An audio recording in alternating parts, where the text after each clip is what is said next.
Operation లేకుండా మోకాళ్లు మరియు నడుము నొప్పులకు అత్యాధునిక చికిత్స డాక్టర్ భావన హర్వాణి గారి ఆధ్వర్యంలో ఆర్ఎఫ్ఏ మరియు ప్లాస్మా పద్ధతిలో చిన్న ఇంజెక్షన్ తో పరిష్కారం. Hospitals road number 12 Banjara hills.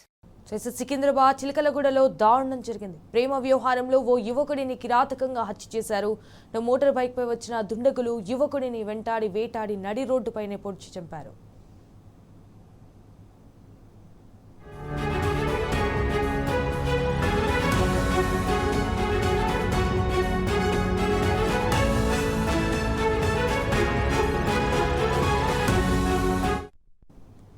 Alwal ప్రాంతానికి చెందిన యవాన్ ఓ ప్రైవేటు కాలేజీలో బీటెక్ చదువుతున్నాడు. ప్రేమించిన యువతి సీతాఫల్ మండిలో ఉంటోంది. ఆమెను కలిసేందుకు సీతాఫల్ మండిలోని మిత్రుల వద్దకైతే వచ్చాడు. అందరూ కలిసి 6 మీద కూర్చొని ఫోన్లో క్రికెట్ చూస్తుండగా అక్కడికి చేరుకున్న అమ్మాయి బంధువులు 6 కత్తులతో ఒక్కసారిగా దాడి చేశారు.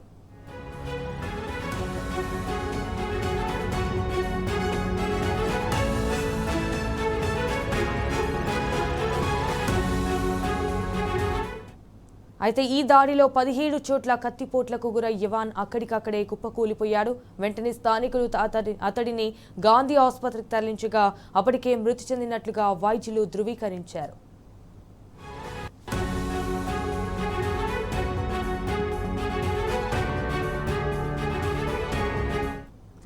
ప్రేమిస్తున్న యువతిని కలిసేందుకు వచ్చిన యువకుడిని అమ్మాయి కుటుంబ సభ్యులే అతి దారుణంగా పొడిచి హత్య చేశారని స్థానికులు చెబుతున్నారు.